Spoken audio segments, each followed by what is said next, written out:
En Red 43 presentamos nuestro primer programa de Sepia, la historia que estamos contando de nuestra ciudad a través de más de 100 años. Y este programa tendrá la presencia de uno de esos escritores que pasaron alguna vez por nuestra ciudad y dejaron su huella. Pero además podríamos decir que Esquel se enorgullece de que alguna vez, aunque sea con cierta dosis de tragedia, este escritor haya pasado por acá. Osvaldo Bayer, escritor, investigador, historiador, periodista, militante por los derechos humanos, militante por las causas indígenas, militante de las causas obreras, reconocido en el mundo entero, pero muy especialmente en Alemania, en distintos lugares de Europa y obviamente en la Argentina. Osvaldo estuvo en un periodo entre 1958 y 1959 en Esquel trabajando en el diario Esquel de aquel entonces. No le fue bien, pero dejó una huella importante. No solo su trabajo en el diario Esquel, sino también a través de un quincenario muy pequeño y muy combativo que escribía junto con Juan Carlos Chayep, también desaparecido. Se llamaba La Chispa y tenía algo de ese fuego periodístico del cual el mismo Osvaldo se enorgullece. Se fue el 24 de diciembre de 2018, pasadito los 90 años. Toda una historia. Y hoy vamos a ver un compacto del año 2002 en una de sus visitas a Esquel, cuando en el Instituto 809, la ex normal, pero a nivel del profesorado, organizamos nuestro primer encuentro patagónico de ciencias sociales. Invitado de lujo, entre otros, también importantes, Osvaldo Bayer. Dio una charla un viernes en el auditorio y un sábado en las instalaciones de la escuela ex normal. De este último extraemos algunos párrafos de su historia en Esquel narrada precisamente por el protagonista. Como siempre, esperamos que les guste.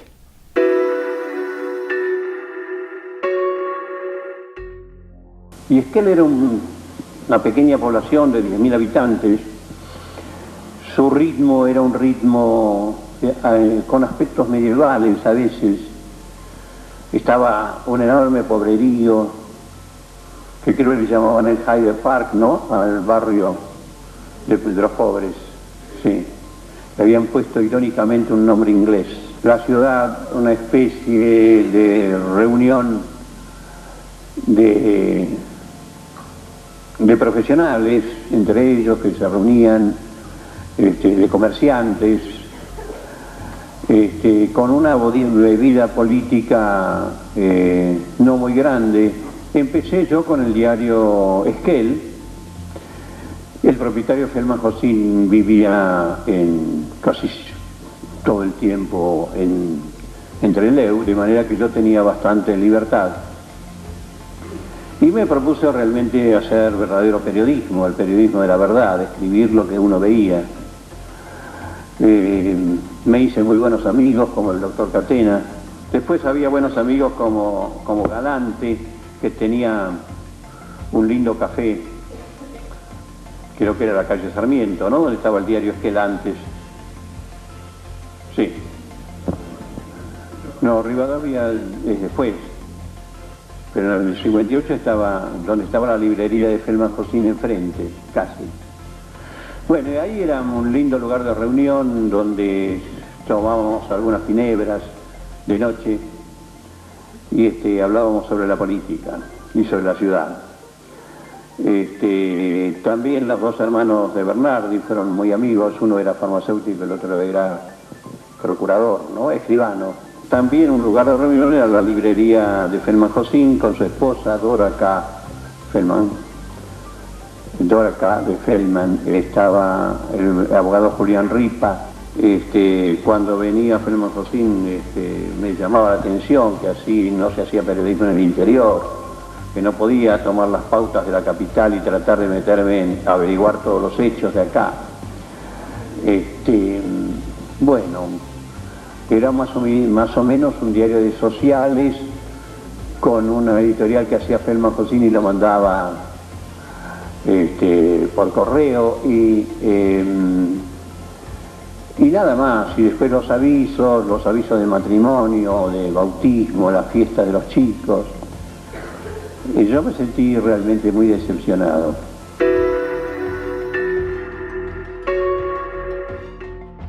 Y ocurrían cosas como lo del caso La Cava.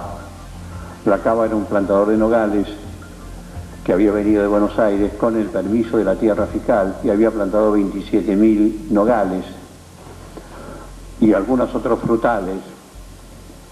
Bueno, y al parecer no gustó a los demás dueños de la tierra, cerca de Puyenne, que fue esto, y una noche le pasaron, no sé si el arado o los tractores, no sé, pero no, quedó todo destruido. Y yo tomé a mi cargo la defensa. A mí me pareció una cosa terrible porque destruir 27.000 nogales, que era todo un principio realmente hermoso de que un hombre viniera e hiciera esas plantaciones, con otros jóvenes que vinieron de Buenos Aires también, además con todos los permisos. Pero estaba también mezclada la policía principalmente de golondrinas. Me acuerdo que lo fui a visitar y estaba preso, cuento de Pago Chico, ¿no? Estaba preso en la comisaría de golondrinas en el calabozo. Bueno, y ahí quedó en evidencia realmente los juegos prohibidos, las alianzas entre ciertas mafias y la actuación de la policía, el lavado de manos de ciertos políticos y el apoyo total de Feldman Josín a la actitud de haber terminado con ese bosque de nogales. Esto ya estábamos nosotros trabajando ya el 10º mes, en octubre fue esto. Y entonces me mandó un telegrama que yo quedaba cesante. Y entonces le reclamé la indemnización que me tiene que pagar del Estatuto del Periodista, no me la pagó, pero, y ahora sigue el cuento de Pago Chico, increíble, me acusó de doble tentativa de homicidio. Yo jamás manejé ni un cuchillo de cocina. Bueno, me llevaron preso, vinieron 2 agentes de policía que me llevaron preso ante la mirada escrutadora de los vecinos y me llevaron a esa que creo que es la central de policía, ¿no? Ahí en la calle de Rivadavia. Bueno, que tiene como una especie de chalecito adelante. Bueno, y estaba el comisario, el jefe, que era un hijo de galeses, algunos de ustedes se acordarán, de pelo rojo, muy galés, con pecas. Y entonces me dice, usted dice ha cometido un hecho terrible, dice, doble tentativa de homicidio, dice, esto jamás ocurrió en esta ciudad. Jamás, dice, ¿cómo se le ocurrió? Yo guardaba silencio, porque digo, este está loco. Dice, están todos los testimonios, he recibido los testimonios, 2 testimonios hay.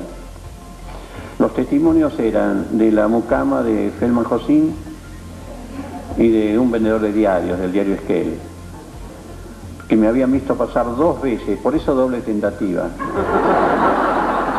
Me habían visto pasar que yo había pasado por la librería de Feldman y que había mirado fijamente por las ventanas. Doble tentativa de homicidio. Era un Pago Chico, evidentemente. Bueno, entonces me dijo, usted, me dice el comisario, ¿usted sabe lo que le va a pasar ahora? Y se va a tener que ir al calabozo con los chilotes. Se lo voy a mostrar, me dice. Hacía un frío terrible.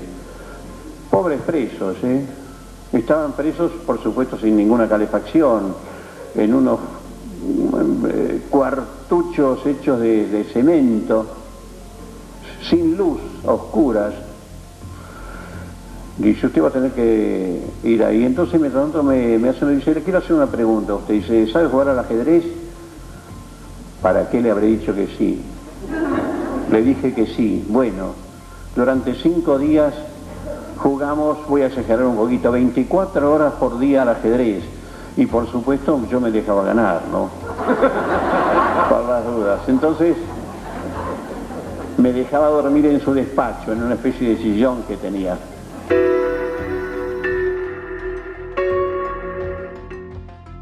Bueno, al final mi abogado me demostró que era una patraña. Les hicieron preguntas profundas, el juez, el fiscal, a los dos testigos, y los pibes al final se desdijeron. Bueno, apenas de 20 años más o menos. Bueno, entonces se acabó lo de la doble tentativa de homicidio, y entonces quedé en libertad, y es cuando creamos con Chayev la Chispa, y después tratamos el drama de las tierras de Cuyamen. Denunciamos lo que había, las tierras del jefe, ¿cómo se llama? El mapuche Rafael Nahuelquir, que tenía 625 hectáreas, y de cómo la perdió en manos de Breide, el Casén y Teleriarte. Después hay, bueno, denuncias de las reuniones de los estancieros. Acá, por ejemplo, denunciamos que, titulado en la primera página, Leleque no pagar. Dice, en la asamblea de socios de la sociedad rural de Esquel, el principio de noviembre, se puso en descubierto una vez más la falta de respeto por la ley y la forma en que se actúa contra los intereses de los trabajadores argentinos. Entre los sacrificados ganaderos se discutía el pago del aumento a los peones de campo. Muchas eran las tesis, se gastaban muchas palabras, y por supuesto el que más usaba saliva era el autotitulado productor, ex oficial de la Marina, quien, como siempre ocurre cuando habla, no era escuchado, menos todavía cuando da conferencias sobre pasturas. Yo no me acuerdo quién era. Su vozarrón no podía quebrar el escepticismo de sus oyentes. De pronto todos los ojos abandonaron al perogrullesco productor, una figura larga y flaca, como un fideo con salsa inglesa. Había emergido de las sombras para expresar solamente estas 3 palabras: Leleque no pagar. Un atronador coro de voces aprobatorias de los estancieros se levantó.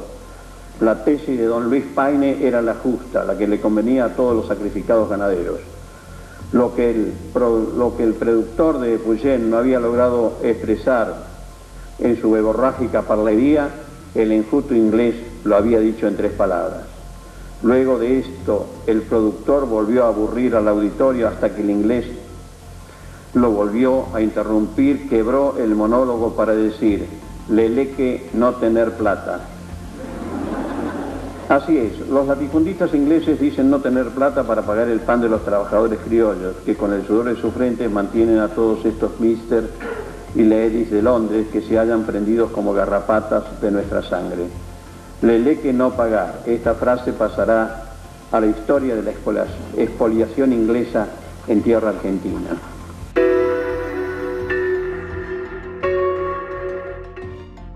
Bueno, hicimos la gran pegada, creo que fue cuando denunciamos que la casa Lausen, o Lausen como se le dice, la ciudad no tenía azúcar en invierno, y tenía en sus depósitos 118 bolsas de azúcar en el sótano.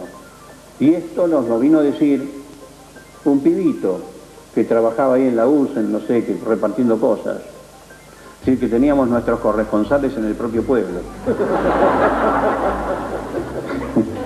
Y sacamos a toda página, y bueno, se armó un lío bárbaro. El pueblo se juntó ahí: queremos azúcar, queremos azúcar. Y la UCEN tuvo que dar un kilo por persona. Bueno, por supuesto no le aplicaron multa porque la municipalidad los veía que era buena gente, la UCEN. Un buen día tocan el timbre en casa, dos gendarmes muy bien vestidos, con gorras así tipo para arriba, y entonces piden hablar conmigo, los hago pasar y me dicen que me querían hacer una pregunta. Sí, le digo, ¿qué desean preguntar? Y me dice, si yo no sabía que Esquel era una ciudad fronteriza. Yo le digo, sí, bueno, debe ser fronteriza porque está cerca de la frontera, pero... Sí, ¿por qué me lo preguntan? Y me dice, porque usted no sabe que en las ciudades fronterizas reina la seguridad y no se pueden escribir las cosas que usted escribe. Así que aquí tiene la resolución del comandante de la zona, que sé yo, que me daba justamente 48 horas para abandonar la ciudad.